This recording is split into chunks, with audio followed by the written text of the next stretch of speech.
Είναι μια ωραία ανοιξιάτικη μέρα, είμαστε στον κήπο μας και πριν το μεσημεριανό μας θα πιούμε ένα οζάκι με μύδια σαγανάκι, πικάντικα. Θα τα μαγειρέψω στο κυκλοθερμικό φούρνο για όλη τη γεύση. Αργό μαγείρεμα, ένα διαφορετικό μαγείρεμα πέρα από τα τηγάνια και τα τσιγαρίσματα. Πάμε να τα δούμε όλα αυτά βήμα-βήμα.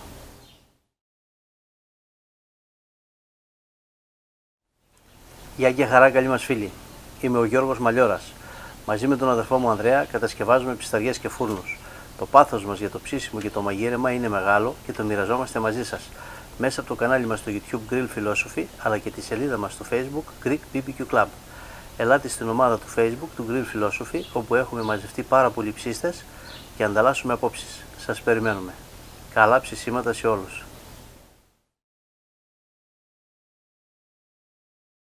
Πριν προχωρήσω στην προετοιμασία, θα ήθελα να σας πω πως το καλύτερο είναι να χρησιμοποιήσετε φρέσκα μύδια, είτε σε ψύχα, είτε μισοανοιγμένα όπως είναι αυτά, είτε ολόκληρα.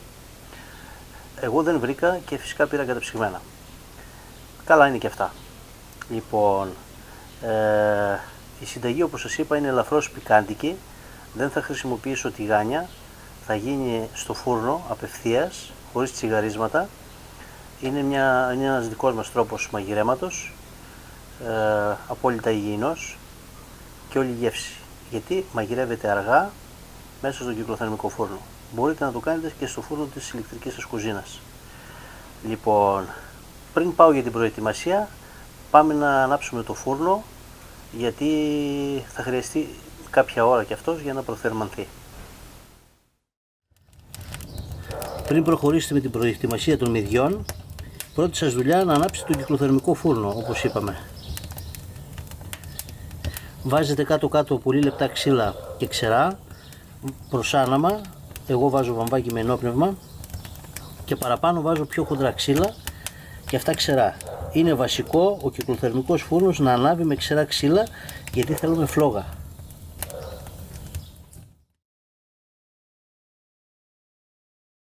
Λοιπόν, αφού άναψα το φούρνο, είμαι τώρα έτοιμος να σας δείξω την διαδικασία.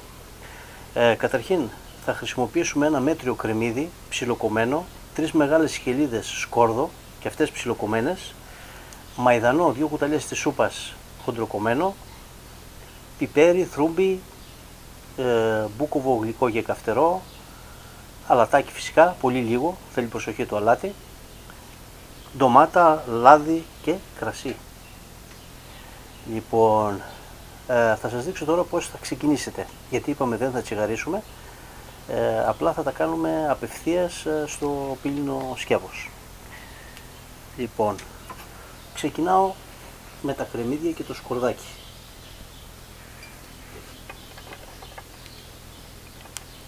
Τα ρίχνω πρώτα στο σκεύος εδώ το πύλινο.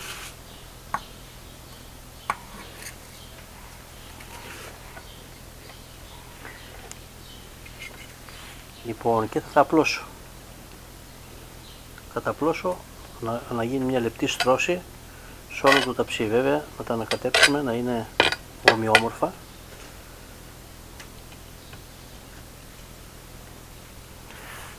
Ωραία. Αφού βάλαμε το κρεμμύδι μας και το σκόρδο κάτω-κάτω, θα ρίξουμε την ψύχα.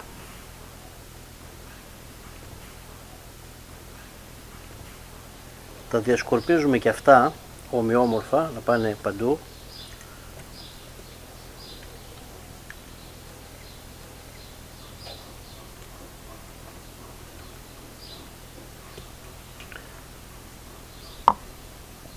Λοιπόν, τα διασκορπίζουμε και αυτά ομοιόμορφα μέσα στο ταψάκι μας και βάζουμε ενδιάμεσα και αυτά που είναι μισοανοιγμένα.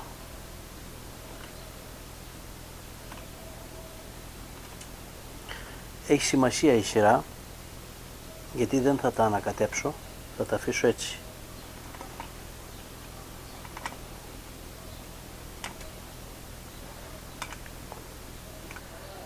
Έτσι σιγά σιγά βάλτε τα ομοιόμορφα όλα μέσα στο πύλινο σκεύος. Όταν τα καθαρίσετε και τα ξεπλύνετε λίγο, να δείτε όπου υπάρχει το γεννάκι, το αφαιρείτε τραβώντας το. Λοιπόν, τώρα εδώ θα προσθέσουμε τα μπαχαρικά μας. λίγο αλάτι, πολύ λίγο, μία κουταλιά του γλυκού κοφτή, γιατί έχουμε και τη φέτα και δεν χρειάζονται και πολύ αλάτι τα μύδια μας. Μια κουταλιά του γλυκού θρούμπι,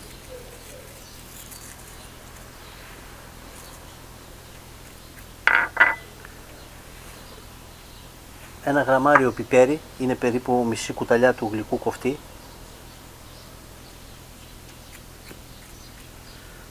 και έχουμε κάνει μίξ μια κουταλιά του γλυκού μπούκοβο γλυκό και μισή κουταλιά κοφτή του γλυκού μπούκοβο καυτερό. Το ρίχνουμε να πάει και αυτό παντού. Έτσι. Εδώ έχουμε 400 γραμμάρια ντομάτα κονκασέ που την περάσαμε στο blender και μία κουταλιά της σούπας πελτέ ντομάτας και έχω ρίξει και λίγο νεράκι. Και θα περιχύσουμε με αυτό.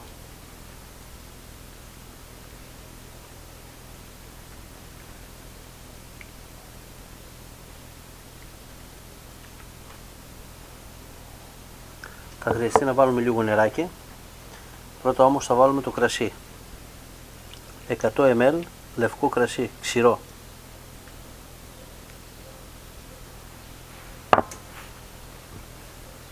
150 ml ελαιόλαδο.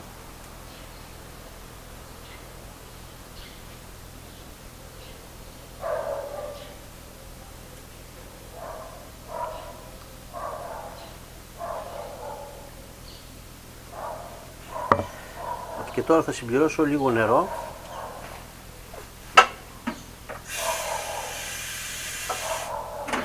Για να μπορέσουν να μαγειρευτούν.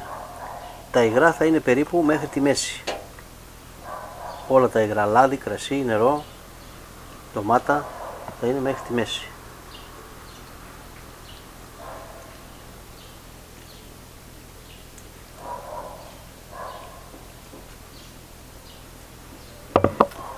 Αυτό. Και είμαστε έτοιμοι.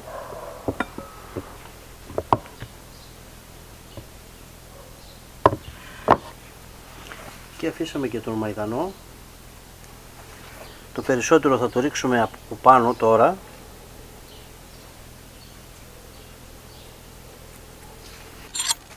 Με ένα κουταλάκι. Λίγο θα το ανακοινήσουμε εδώ πέρα για να ανακατευθούν τα υγρά. Να μπει ο μαϊδανός προς τα μέσα.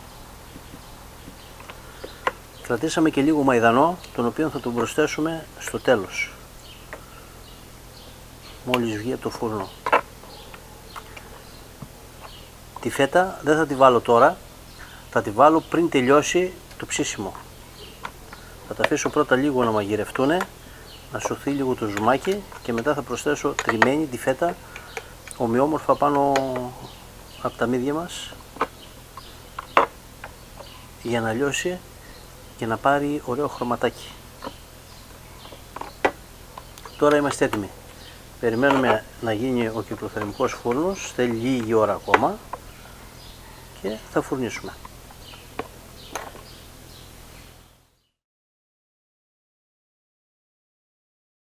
Όταν η θερμοκρασία στο θάλαμο ψησίματος έχει πάει κοντά στους 200 βαθμούς και κάτω έχουμε θράκα, τότε είμαστε έτοιμοι να φουρνίσουμε.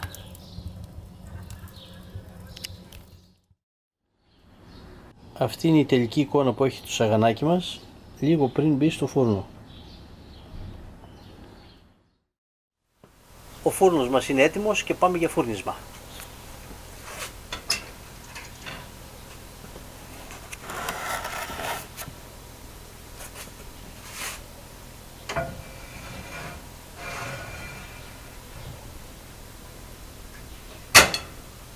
Υπολογίζω πως θα χρειαστεί περίπου μία ώρα. Λοιπόν, υπομονή.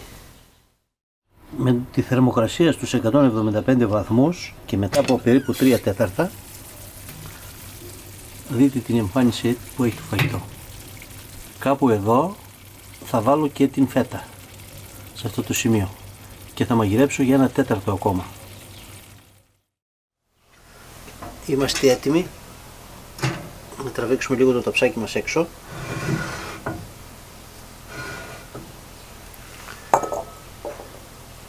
και προσθέτουμε τη φετούλα.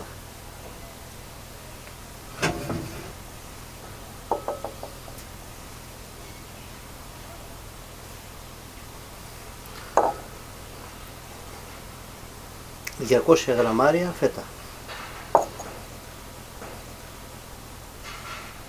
Μπορείτε να βάλετε και κατσικίσιο τυρί, το οποίο είναι πιο σκληρό και έχει και ιδιαίτερη γεύση. Εμένα μου αρέσει πολύ. Σε συγκεκριμένη περίπτωση βάζω κατσικίσιο τυρί και όχι εγωπρόβια φέτα.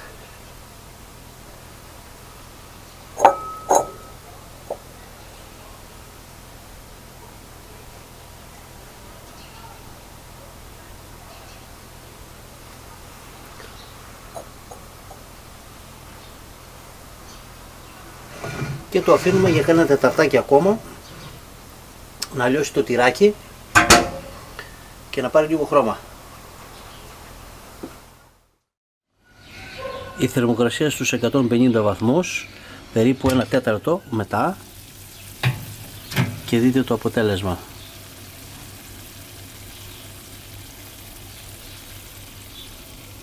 Σε 5 λεπτάκια περίπου θα το βγάλω. Νομίζω πως είναι ώρα να το βγάλω.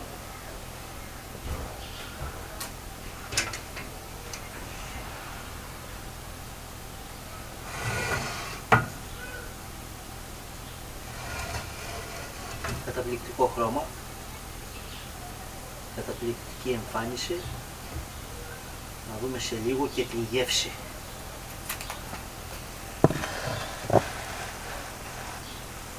Μόνο που θα το αφήσω λίγο να κρυώσει. Και ήρθε η ώρα της δοκιμής. Πρώτα όμως θα προσθέσουμε λίγο μαϊδανό που κρατήσαμε. Να σας δείξω ότι έχει στεγνώσει, έχει μείνει μόνο με το λαδάκι και τη λίγη σαλτσούλα. Και ήρθε η ώρα τώρα της δοκιμής.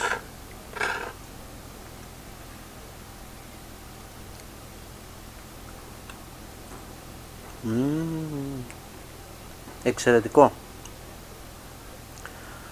Μοναδικό σαγανάκι, ελαφρά πικάντικο.